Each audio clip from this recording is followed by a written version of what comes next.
Oftentimes we build our schedules around what we expect. We'll build a schedule for, an 8 to 5 day, but now we have to run out to drop the kids off at school at 8:45. Somebody's having an emergency at 1 p.m. How do you work around your life in a way that doesn't either pull you out of your life or pull you out of your business? That's what I focus as we build something that works for you in your capacity. Hi, I'm Trina. I'm a Capacity and Sustainability Strategist for women-led businesses. I help women figure out how to build a business that survives their life so that they can do what they want to do and also do what they love. I like the definition of your business, and I like the fact that you said survive your lives. What do you mean by that? Life has a way of throwing curveballs at you when you are least prepared for it. You never know what that's going to look like. Oftentimes we build our schedules around what we expect and how we plan things to go. So we'll build a schedule for, an 8 to 5 day, but now we have to run out to drop the kids off at school at 8:45. Somebody's having an emergency at 1 p.m. How do you work around your life in a way that doesn't either pull you out of your life or pull you out of your business? That's what I focus on as we build something that works for you in your capacity. Trina, how do you define success? I find that as I get a little bit older, look at things a little bit differently, I find that my definition of success is much different now than it was even 5 years ago. For me, success looks like balance. It actually looks like not being hired, not being pulled in a million different directions. For me, success really looks like if I don't want to do the thing, I don't have to do the thing because I've built the structures up that it's going to get done anyways. So how that looks for me personally is I hate showing up on social media. I hate it. I hate it with a passion. I don't want to feel like I have to be there. So I've built systems that it looks like I'm showing up, but I'm not actually showing up, so that when I do show up, it's not fake. It's not a performance. It's literally me showing up as me. I'm not putting anything on. But I've also built it so that I can step away. And it doesn't look any different from your end. Success really means like I get to do what I want when I want. I kind of joke around with people that success for me looks like I'm a child. I don't need to do the things that I don't want to do. Do you think that's realistic for most business owners, though, to be able to not do the things they don't want to do? Don't we sometimes have to do things we don't want to do in order to grow the business? There's always going to be things that we have to do. Like there's the long nights, the early mornings, those are unavoidable. But I find that if I'm forcing myself to do those things all the time, because that's what that's what we're told that it's needed to build a business, then I'm going to burn out twice as fast. The way I've structured it for me is that I don't have to do that all the time. It gives me more energy and more capacity to show up like that when I need to. And then because I've structured everything else, like I'm not worried about if I've got a long day, this is a long day for me. I've already done a bunch of things. I've done a bunch of client work. I've done a bunch of stuff with my kids. And I've got things going on until 10 o'clock tonight. This is not normal. The way I've structured it is that tomorrow, because I know this is going to happen today, tomorrow, I've got a 4-hour day. So it's not back to back. I can still show up and do the hard days, the long days, the things I don't want to do. They still need to be done. There's no avoiding the hard things. We all have to do hard things. But when you have the capacity to approach them, it makes it easier. it makes it so that it's not, oh my God, I had to do the hard things. It's, let's go. I got to do that. These are the things that need to get done because there's a goal. Now you say that you help people to do what they want when they want, Yeah. basically, right? Yeah. Is this realistic? I mean, can everyone do what they want when they want? Within reason, I think so. Yeah. I mean, if you look at it this way, we didn't necessarily start businesses because we want to follow rules. So why people start their business? They usually start a business because there's a problem that they solve that they're really good at. At least in the capacity of the clients that I deal with, they almost become accidental business owners. They become accidental entrepreneurs. So they've developed something, a product or service that they're really good at, and somebody goes, you should sell that. So we go, okay, yeah, I'm going to sell the thing. Or they create it out of necessity. They've lost a job. They need to freelance for a bit. Nobody really teaches them how to build an actual business, what it takes to build a business. We're in this culture where everybody says it's easy. It looks, you know, they say it's easy. It looks easy on the surface. We see the highlight reels. We see the 7-figure businesses. We see the, hey, if you just do XYZ, and you'll be a success. Do I doubt that that happens? Not at all. I'm sure it does happen for some people very easily, but it's usually because they've done the work underneath. There is no such thing as an overnight success. Like your overnight success, the thing that you're seeing as an overnight success, that's 10 years of work in the background. But that's what they see in social media. So how do you reach that gap between what they believe they can and what they actually can? It's a very careful conversation. And I try to model it in the best way possible. Maybe I'm a little bit jaded, but because I've been in marketing in that for so long that I can see right through it now. So I try very carefully to bridge between how I approach something versus how I really am. When I have these conversations with, this is what it looks like. I do try to remind people that, they got to this point, I'll break it down. They got to this point. This is what's working really well for them. This is what's still kind of shaky. When was the last time that something made you proud? And what was it? What a huge smile actually is. And I actually recently was really hesitant. So I suck at social media. I'm not a social media person. Like I really, it's the one thing that if I could get away with not doing it, I would not do it. So I spoke to a social media person. I'm like, how do I do this? She's like, just film everything. Just film everything. And I'm like, okay, fine, I'll film everything. So I filmed a strategy session that I did with a new client from only my perspective. And I'm not done at that. And I'm just like, okay, fine. You say record the thing. I'm going to record the thing. And I watched it back and I was like, oh, I understand now. I understand. So I published a clip of that. And honestly, it has been the best piece of content that I have put out in 2 years. What actually made me feel really proud about it was that a lot of my old clients came out of nowhere. I haven't spoken to them in years. And they're like, yeah, that's exactly it. That was the change for me. So it's not that I put out the video. It's not that I published the hard thing. It's not any of that. It's that it allowed my previous clients an opportunity to come back and say, you really helped me. And that's why. can you talk about the most common problem of most business owners as you see it? There's a couple, but I'll touch on one in particular. It's a lack of understanding of who they're actually serving, of who they're actually for.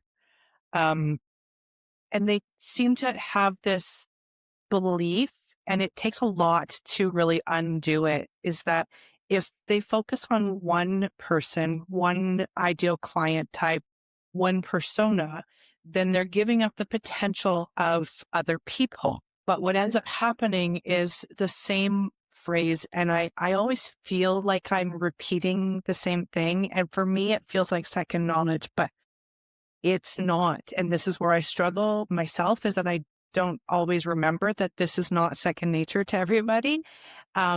It's that when you are trying to talk to everybody, you're really talking to no one. One of the first things I try to unpack is, who are you actually serving? And it's not, we talk about ideal client profiles and ideal client avatars in the terms of basic demographics. But an ideal client profile is not an amalgamation of demographic information or psychographic information. Because ultimately, if you're talking to, say, women in their 40s who are perimenopausal, who are wives, who are, they're now taking care of their parents, you're actually talking to like 50% of the population. And how does, Cheryl know that you're talking to her versus you talking to Megan? Yeah. So we need to get really, really clear on who you're actually talking to. And it's an understanding that is so deep. Like, you need to understand who, not only just who they are, because the demographics tell you basic information, but it doesn't tell you who they are as a person. It doesn't tell you what keeps them up at night. It doesn't tell you how they spend their money or what makes them purchase versus that's actually not right for me. And those are the things that make the biggest difference, is if you can understand what actually makes somebody go, yes, I need that, it makes it easier for you to learn how to sell your thing to them. What ends up happening is that when you really, really know who you're talking to, when you really zoom in on one person, all of a sudden, all of these other people start recognizing themselves in it as well. So you're picturing one person who has these core problems, but somebody else is looking at it and going, oh, I think that might be able to help me as well. That is the thing that I always say is the one thing that would make the biggest impact in your business is figuring out exactly who that person is. You're going to spend not a couple of hours, you're going to spend months figuring out who they actually are, what keeps them up at night, how they spend their money, not only in terms of what you're selling, but in terms of how are they spending their money at the 7-Eleven, right? What are they actually spending on? Where would you tell someone to start who is watching this and they're hearing what you say, but they have no idea where to begin to understand their target audience? My answer to this is different than it used to be. Start paying attention to the words that you say when you're explaining what you do, and start paying attention to who's responding and how they're responding. So if you're explaining what you sell, what you do to somebody in person, pay attention to the questions they ask, whether or not they understand what you do, or if you have to explain further. It's live feedback. It's in-person market research. You don't have to be speaking to the person who is going to be your ideal client for you to get valuable feedback on how you're presenting it. Start there. Another place to start is looking at who you're actually selling to. Odds are you've sold to one person more than once. Why did that person buy from you twice? Who is your biggest client? Investigate who they are. You might find, once you get to know them a little bit more, you might go, oh, this is not somebody I actually want to work with. That happens quite a bit too. And then you realize, oh, wait a minute, I am not positioning myself properly. And it's also valuable information. If you find that, your actual best client on paper isn't somebody you want to be working with, from there, it's a very fine line of understanding who they are as a person. You actually have to ask questions. You can't guess. You have to ask them questions.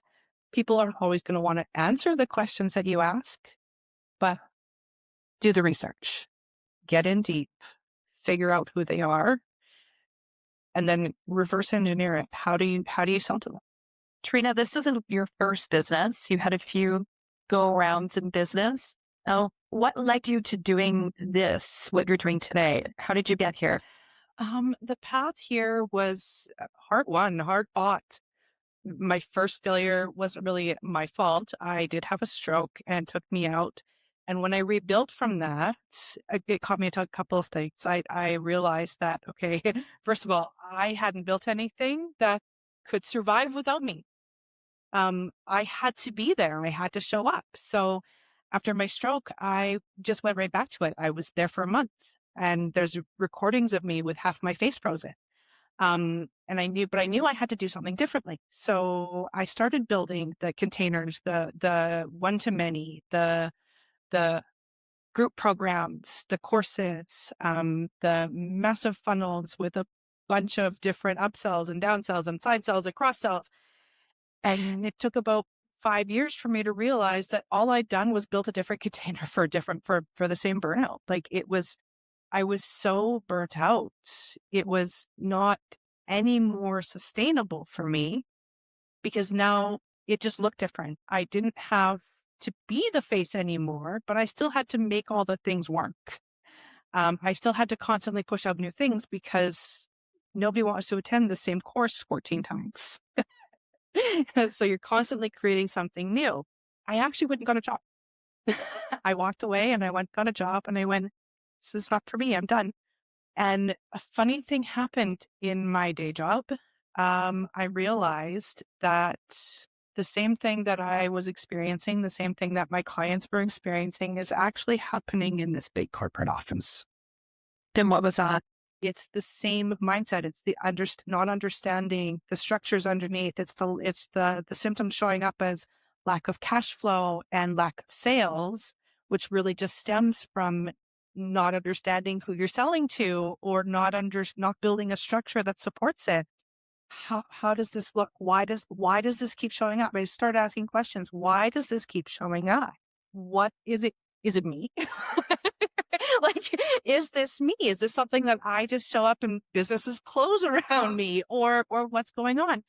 Um, so I started asking questions like how do we get out of this? And I started talking to some previous clients and they're like, you know what? If I had to listen to you 5 years ago, I wouldn't be in this mess right now. And that was kind of an eye opener for me. It's like, okay, so it's not the words that I'm saying. It's got nothing to do with me, and it's got everything to do with whether or not you're ready to hear it, whether or not you're ready to receive it. If I'm going to be completely transparent and completely, 100% honest, I'm not talking about anything that is exceptionally hard. It's not rocket science. It's not even incredibly in-depth or challenging strategy. It is bare bones, basic, framework level stuff. What gets in the way of that is somebody's capacity to hear it. So how do you get around the capacity to hear it? How do you get around the capacity to go, you don't know who you're selling to? How do you get somebody to understand that this thing that they love and they've built and they're made it their whole personality, there's something, there's a flaw in it. So it's a very fine line between hurting somebody's feelings and giving them an actual strategy that they can work. What contributed more to your success? The fact that you can understand people or the fact that you can understand business? Neither. It's the fact that I understand myself. Because it doesn't matter how good I am at understanding business. It doesn't matter how good I am at understanding people. If I don't understand myself in a way that I'm able to present that to somebody that they feel comfortable with, they're never going to hear the message. So I had to get really, really comfortable with myself. I had to get really, really comfortable with all of the things that I've tried to hide. And because we have this belief that in order to be successful in business, you have to be this, I call it corporate cosplay. You have to be this professional person all the time. And any of my clients can tell you that the minute we have a conversation, I'm going to be dropping about 4 F-bombs. I'm showing up in a messy ponytail. I probably haven't brushed my hair that day.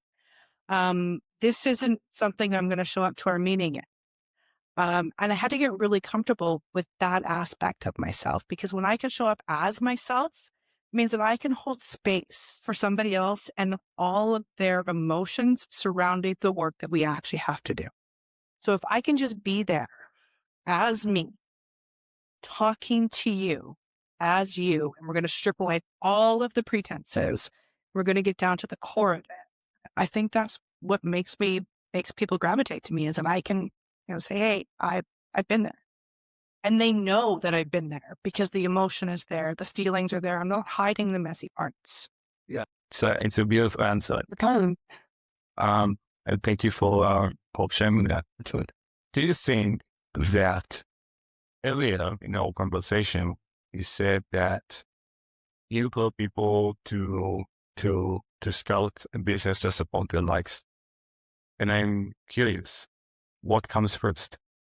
What do you examine first? How they do business or how they do life? I actually examined the lifestyle first, because the lifestyle makes the biggest impact on how they show up in their business. So we have this assumption, maybe it's because we've all worked the 9 to 5, but we have this assumption that we have, 8 to 9 hours a day that we have to be working. So we try to cram as much as possible in that. But at the same time, if you're at home, not everybody takes self-employment seriously. So your neighbor's showing up for coffee at 2:00 in the afternoon. Your in-laws are like, hey, can you come by? The cable guy is dropping by to fix the thing. So it really is, how do we look at the lifestyle and where the capacity is actually getting pulled? Where's the attention being focused? What are the things that are keeping you up at night? How do we work around how you actually exist in your real life, in not what you believe business should look like, but how do you show up? What demands are placed on your time, on your energy, on your focus, and how do we work around? How do we work around where you're most energetic? How do we work around where you're most creative? One of the things that I notice a lot of is we have these structured expectations that, your day starts at 7 a.m., you're at work by 8, you're going to the gym or whatever. And then you start down and you answer the emails and you create social posts and you do this, and we structure our time in these ways. And then we wonder why it's so hard. Why am I answering emails at 8 a.m. when that's when my brain is more creative? Why wouldn't my time be best served at that moment to create some content? Why am I scheduling strategic consults at 3:00 in the afternoon when I'm crashing out? My brain is not working. And people do this to themselves all the time. So it's not necessarily that there's a lack of energy or a lack of time. It's how do we work within the constraints of not only our schedules, our demands, but within the way our bodies are naturally inclined to focus. I'm a night owl. I am a night owl. My brain comes on at 10:00. Nobody wants to have a strategy session with me at 10 p.m. Nobody wants to have a strategy session at 2:00 in the morning. That's not going to work. So how do I work around it?